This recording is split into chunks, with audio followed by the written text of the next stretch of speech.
What up, YouTube? T Movies here. With the sad passing of director Joe Schumacher, I decided to, in his honor, do my top 10 favorite Joe Schumacher movies. Because, yeah, he gave us Batman and Robin, blah, blah, blah.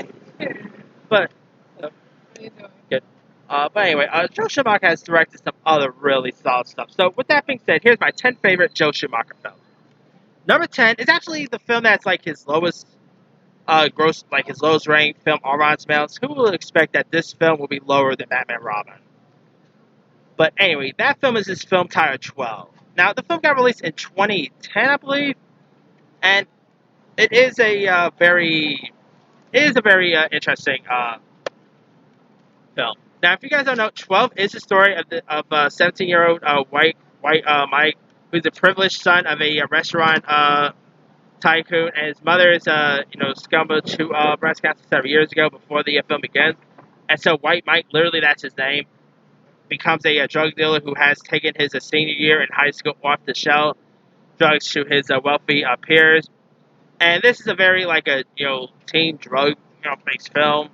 And so in it, when he's not selling drugs, he is also reminisces about his childhood, and he also sells sells the drug across between cocaine, ecstasy. So this is a very interesting drug addicted based flick.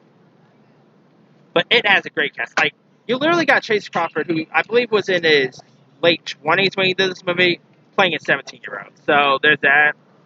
You had Scream 4 co-stars Emma Roberts and Rory Culkin. You had 50 Cent was in this. Emily Mead. It was actually not all that bad. I mean, you got Schumacher's Franklin collaborator, Kiefer Sutherland as a narrator here. You even had, Ellen Barker was also in this too. Zoe Kravitz. It got 3% on Rotten Tomatoes, and I don't understand the rating. It's not that bad of a film. It's very interesting. I like the characters are not likable, but hey, you're not expecting likable characters with a film like this. But yeah, 12 was not as bad as most people may out to be. I really got a kick out of it. Number 9, I'm going to go with Family Opera. Now, of course, this is based on the Broadway musical starring Gerard Butler, Patrick Wilson. You got Amy Russom. You got some pretty solid music featured in this. Family the Opera the film did not really get well received when it got released, but I really got kicked out of it. Even if you're not a fan of the Broadway musical, I think you'll still appreciate the film adaptation. Amy Russom, of course, years before she was on Shameless and all, Amy Russom was terrific in this one. Gerard Butler as the Phantom was pretty cool to watch. Family Opera it's not all that bad. It's a really decent. I'm not even much of an opera guy, to be honest. I can't really get into opera at all. But the music is still pretty solid. If you guys have not seen Family Opera, give that one a shot. Alright, coming in at number 8, I'm going to go with Falling Down. Now, Falling Down... Alright.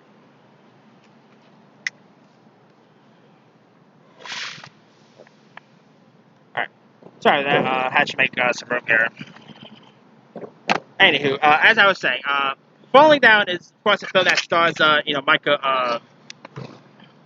Michael Douglas, and in it, you got him as this character named William Foster, who's laid off of his defense job.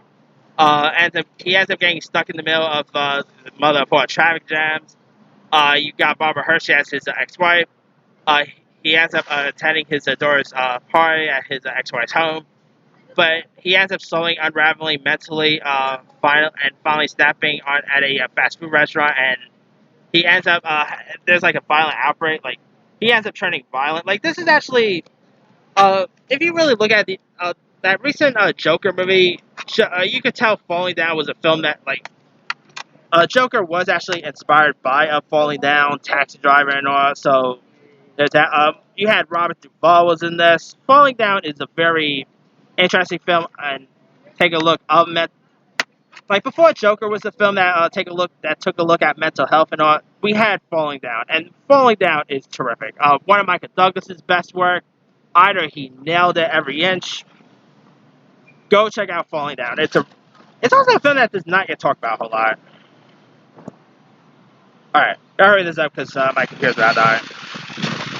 All right, number 7, I'm going to go with Flatliners. Now, of course, this is where this Chicago medical student named Nelson, played by Kiefer Sutherland, who pursues his fellow pupils who help him end his life, and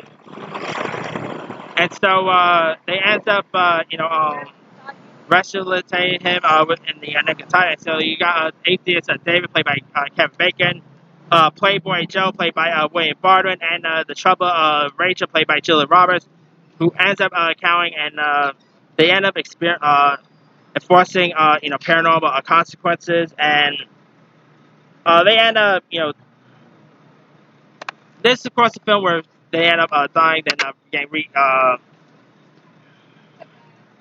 and it's where they could actually revive dead folks. I mean, with this and Pet Sematary, shows one thing: if someone is dead, keep them dead. Don't even try to revive them, because the consequences never turn out as good as you hope.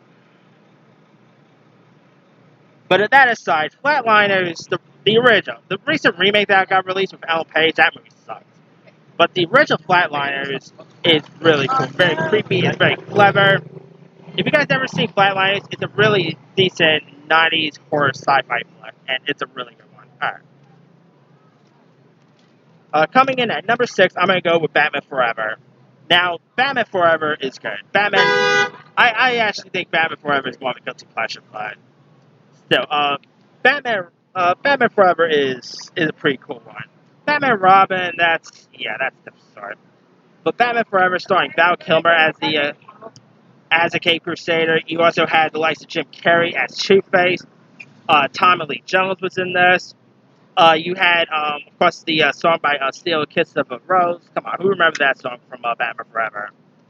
You even had Drew Barrymore, Nicole Kidman. I mean, Batman Forever is not as bad as most people may actually be. It's very cheesy, it is very dumb at times, but I really got a kick out of it. If you guys have not really seen Batman Forever, I'll say give it a shot. Batman and Robin, you can skip. Bat nipples, Batman should never have, you should never have bat nipples for Batman, ever. But anywho. Alright, number 5, I'm going to go with the film The Client. Now, this film is based on a John Grisham novel and stars Susan Sarandon in this, and you got a late young actor Brad Renfro, who portrays this young kid named Mark Sway, who witnesses the suicide of this mafia lawyer, who confesses that the mob was behind the murder of the U.S. Senator.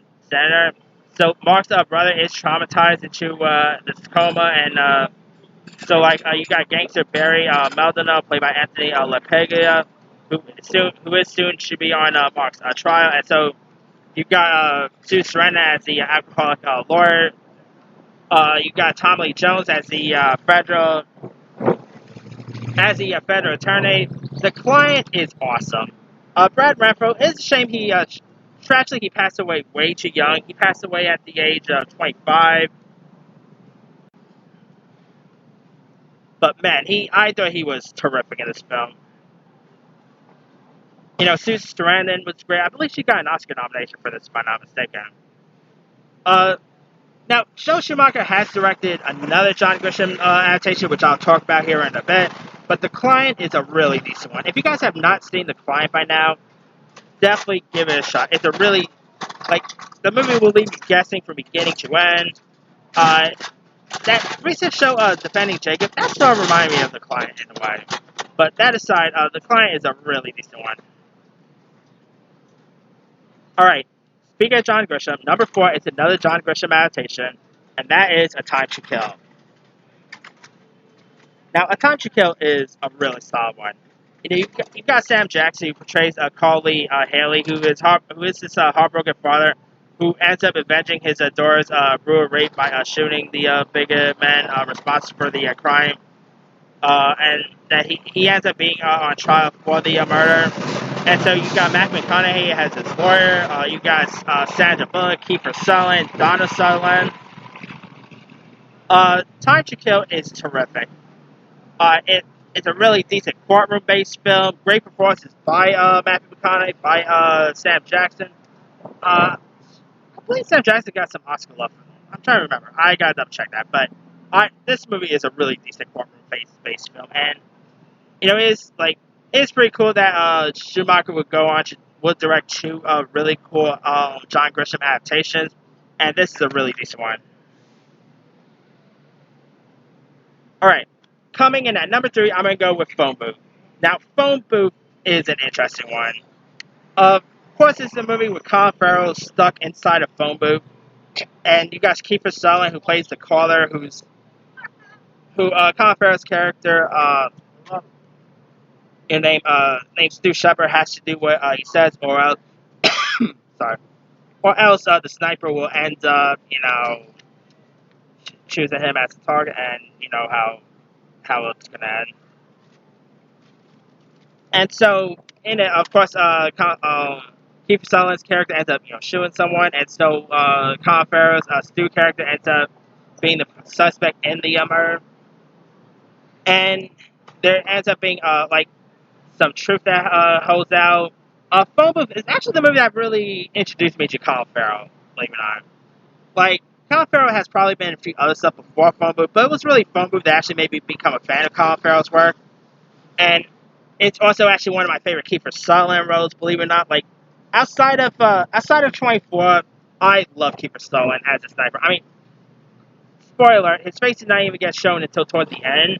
But despite him just playing the caller, either Kiefer Sutherland was terrific. Colin Farrell was great. You also had Katie Holmes. Forrest Whitaker was in this. The whole film takes place inside a phone booth, which obviously you don't have those anymore. But yeah, Phone Booth is a really solid one. If you guys haven't really seen Phone Booth by now, definitely give that one a shot. Alright, coming in at number 2, I'm going to go with St. Elmo's Fire. Now, this is the Brat Pack-based film starring about a group of recent college graduates who embark on a series of misadventures in the real world. You've got, of course, it does take place at the St. Elmo's Bar. You got some good cast members: Emil Estevez, Andrew McCartney, Judd Nelson, Ali Sheedy, Rob Lowe, Murray Winningham, and they end up trying to grapple, adulthood and all. St. Elmo's Fire is terrific. It is a great. It does feature the great Brat Pack in the film. All the characters have great chemistry with one another. It got released in late '80s. It's a really solid one. If you guys ever seen St. Elmo's Fire, go give that one a shot. Now, I gotta hurry up because my computer is about 11 minutes away from dying, so I better make this one and hurry this one up. Alright, number 1, I'm gonna go with The Lost Boys.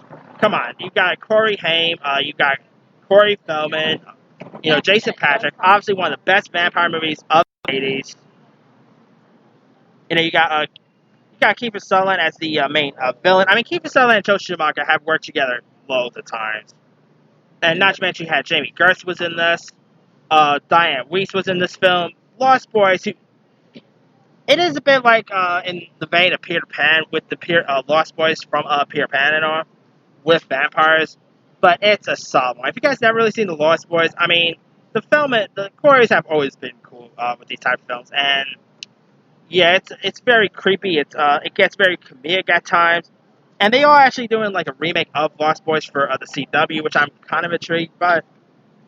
But yeah, definitely go check out The Lost Boys if you guys haven't seen it. Anyway, that's pretty much it. Let me do the quick rundown. 10, 12, 9, The Phantom of the Opera, 8, Falling Down, 7, Flatliners, 6, Batman Forever, 5, The Client, 4, A Time to Kill, 3, Phone Booth, 2, St. Elmo's Fire, and number 1 is The Lost Boys. Now, there's a few other ones I probably could have added. Let's see. 8mm with Nick Cage. He also did the number 23 with Jim Carrey. That was not so good. He did Flawless, Tigerland, Veronica Guerin. He did the movie DC Cab with Mr. T. He was a producer on The Wiz. I don't think I ever knew that. Let me leave you guys. What are some of your favorite Joe Schumacher films? Drop comments below. Don't forget to like, subscribe, hit that bell for more notifications. This year's Teen Movies, and R.I.P. Joe Schumacher.